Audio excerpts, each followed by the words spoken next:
வணக்கம் ஃப்ரெண்ட்ஸ், எல்லாரும் எப்படி இருக்கீங்க? வணக்கம் ஃப்ரெண்ட்ஸ், எல்லாரும் எப்படி இருக்கீங்க?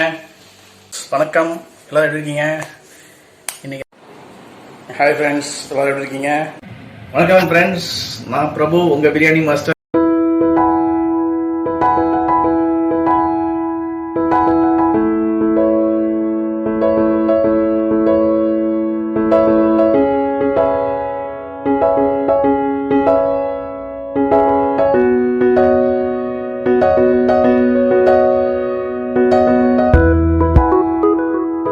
ஓகே ஃப்ரெண்ட்ஸ், வாங்க சூப்பரான காடர் பெப்பர் மசாலா செய்யலாம். சரிங்களா? அதுக்கு ஒரு கடாய் வச்சுக்கோங்க.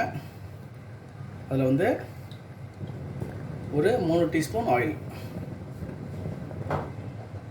எண்ணெய் லைட்டாக காஞ்சிடுச்சு. இந்த ஸ்டேஜில் ஒரு 3 பச்சை மிளகா, சரிங்களா?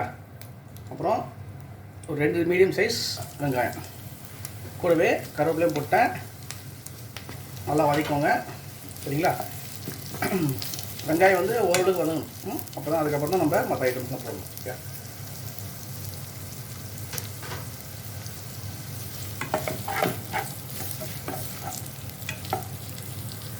பாருங்கள் ஃப்ரெண்ட்ஸ், வெங்காயம் பாருங்கள் ஓரளவுக்கு நல்லா வதங்கிடுச்சு. சரிங்களா? இந்த அளவுக்கு வதங்கணும். சரிங்களா? இந்த ஸ்டேஜில் நம்ம இஞ்சி பூண்டு பேஸ்ட் போட்டுடலாம். இஞ்சி பூண்டு பேஸ்ட் ஒரு 1.5 டீஸ்பூன், அவ்வளோதான். சரிங்களா? இப்போ நம்ம ஒரு 300 கிராம் காடை, ஒரு 3 காடை வாங்கினேன். அதை வந்து நல்லா க்ளீன் பண்ணி வெட்டினதுக்கப்புறம் வந்து 300 கிராம் இடம் இருக்குது. 300 கிராமுக்கான மசாலா தான் நான் உங்களுக்கு சொல்லியிருக்கேன் இன்னைக்கு. சரிங்களா? இஞ்சி பூண்டு வந்து நல்லா எண்ணெயிலே வந்து வதக்கட்டும். நம்ம பச்சை ஸ்மெல் போயிடும். ஒரு 2 நிமிஷம் அந்த பச்சை ஸ்மெல் போயிடும். சரிங்களா? அதுக்கப்புறம் நம்ம மஞ்சள்தூள், மிளகாத்தூள்லாம் போட்டு கூட்டி வச்சிடலாம். ஓகே, மிளகாய் தூள் ஒரே டீஸ்பூன் தான் போடணும். அது சின்ன டீஸ்பூனில் ஒரே டீஸ்பூன். ஏன் தெரியுமா? நம்ம ஏற்கனவே மிளகும் அதை சேர்த்து அரைச்சிருக்கோம். அதனால் மிளகாத்தூள் வந்து கலருக்காக தான் போடுறோம்.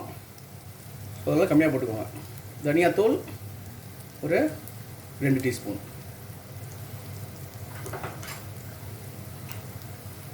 கூடவே நம்ம ரெடி பண்ண அந்த மசாலா அது வந்து ஒரு 2 டீஸ்பூன் போட்டுட்டு இந்த எண்ணெயிலே அது எல்லாமே மிக்ஸ் ஆகணும். இந்த மிளகாத்தூளில் நல்லா அது எண்ணெயில் மிக்ஸ் ஆனால் தான் அந்த காரமும் குறையும். உங்களுக்கு அந்த மிளகாத்தூளோட அந்த நெடி எல்லாமே போயிடும். நல்லா மிக்ஸ் பண்ணிட்டே இருங்க. மிளகாத்தூள்லாம் போட்டு ஒரு 1 நிமிஷம் மட்டும் வதக்கிட்டு இது பாருங்கள், இது தக்காளி பேஸ்ட்டு. தக்காளி கட் பண்ணுறதோட இன்னும் பேஸ்ட்டாக போட்டிங்கன்னு வச்சுக்கோங்களேன், உங்களுக்கு குக் பண்ணும்போது இன்னும் ஈஸியாக இருக்கும். உங்களுக்கு அந்த கிரேவி பார்த்தா சூப்பராக வரும். நான் ஒரே மீடியம் சைஸ் தக்காளி தான் எடுத்துருக்கேன். அப்படியே லைட்டாக தண்ணி அலசி அதை ஊற்றிடுவோம்.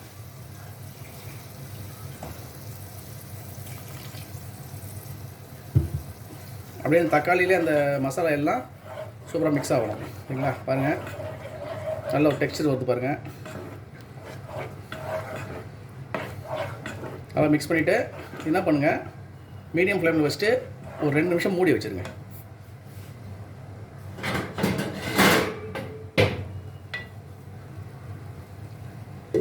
மூடி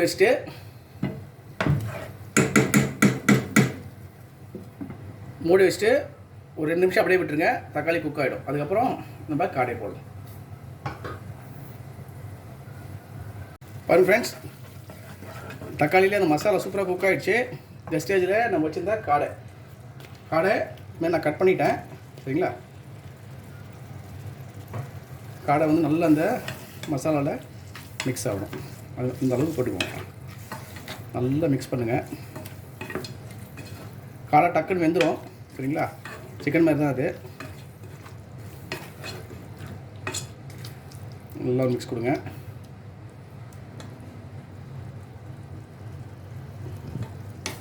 மிக்ஸ் கொடுத்துட்டு ஒரு 2 நிமிஷம் மூடி வச்சிடலாம். ஒரு 2 நிமிஷம் கழித்து அப்புறம் நம்ம லைட்டாக தண்ணி ஊற்றி உப்பு போட்டு கொதிக்க விட்டுறணும். பாருங்கள் ஃப்ரெண்ட்ஸ்,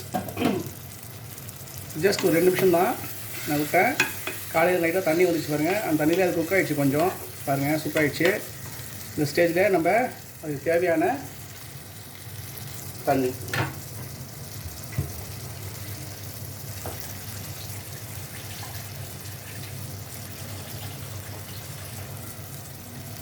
குழம்புக்கு தேவையான தண்ணி ஊற்றிக்கோங்க. உங்களுக்கு எவ்வளோ தண்ணி வேணுமோ அதுக்கேற்ற மாதிரி ஊற்றிக்கோங்க நீங்கள். சரிங்களா?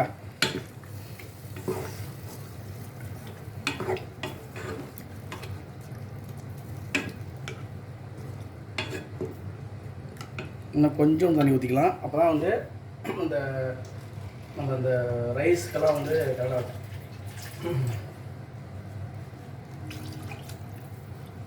போட்டு நல்லா கொதிக்க விடணும். சரிங்களா? நான் மீடியம்லேருந்து கொஞ்சம் ஹை ஃப்ளேமில் வச்சுட்டேன். ஒரு கொதி வரட்டும். உப்பு போட்டு திருப்பி ஒரு 6லேருந்து 7 நிமிஷம் அப்படியே விட்டோம்னா சூப்பராக ரெடி ஆகிடும். ஓகே, இப்போ திருப்பியும் மூடி போட்டு வச்சிடுறேன். பாருங்க ஃப்ரெண்ட்ஸ், குழம்பு சூப்பராக கொதிக்குது. இந்த ஸ்டேஜில் தேவையான உப்பு, சரிங்களா, உப்பு போட்டுருங்க. போட்டுட்டு நல்லா மிக்ஸ் கொடுத்துக்கோங்க. ஸோ பாருங்கள், அந்த நான் சொன்ன திக்னஸ் வந்துச்சு பாருங்கள். இன்னும் ஒரு 5 நிமிஷம் ஸ்லோ ஃப்ளேமில் கொதிக்கணும். சரிங்களா? ஸ்லோ ஃப்ளேமில் இன்னும் 5 நிமிஷம் கொதிச்சுதுன்னா இந்த காடையோட அந்த சாறு எல்லாமே குழம்புல இறங்கி சூப்பராக இருக்கும் உங்களுக்கு. இல்லையா? அடுப்பை வந்து சிம் பண்ணிட்டேன், மூடி போட்டேன். அப்படியே விட்டுருங்க. இன்னும் ஒரு 5 மினிட்ஸ், அவ்வளோதான்.